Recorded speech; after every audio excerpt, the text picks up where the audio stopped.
We're outside the Waterloo Region District School Board.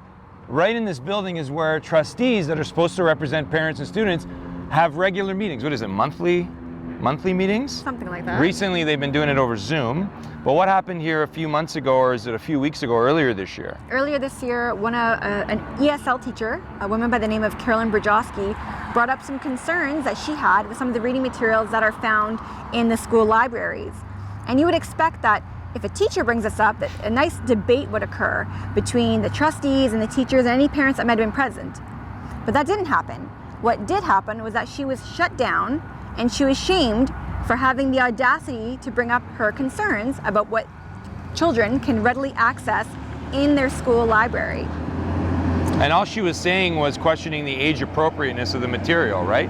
Yes. She wasn't taking a position for or against the material that was going on. And under the Ford PCs and their Minister of Education, Stephen Lecce, they've emboldened school boards and trustees across Ontario to censure individuals for what they say or not using government-approved language at school board meetings. And we've seen Stephen Lecce do this in other school boards.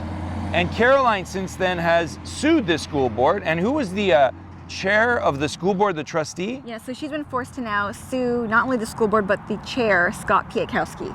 Terrible trustee, a worse chair, as bad as Stephen Lecce as the Minister of Education. Terrible. I don't know how these people get elected, really, quite honestly.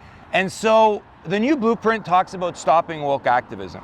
I hope, and I think you hope, Caroline wins. I hope she takes some of the cleaners at that lawsuit and for all the humiliation that they put her under. But the new blueprint commits to stopping woke activism, and there's some steps that we have to put in place. You know, school boards are creations of the provincial government, and they're supposed to represent the voters and the teachers and the parents and the students, but they don't oftentimes. They go rogue. The law has to be changed at these school board meetings where there has to be a right of participation, a right of access to attend a school board meeting and not deny, censure, or exclude or bar anyone. But we can't stop there. We've got to go a couple steps beyond that.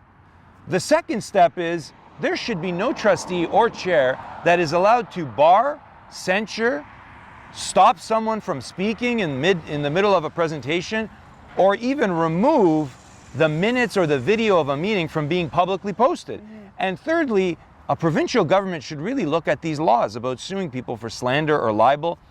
When a politician like Scott Piatkowski humiliates a teacher at a meeting like that, and he's using his pulpit, his authority, to name and shame her in the media afterwards, it should be really looked at the law and revisited to make it easier for someone like Caroline to sue that school board chair who's using his position and his power to humiliate her.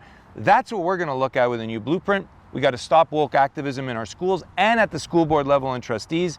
We're standing up for values and principles, challenging the left, balancing the narrative, changing the course, standing up for you at the New Blue Ontario with the new blueprint. We'll see you soon.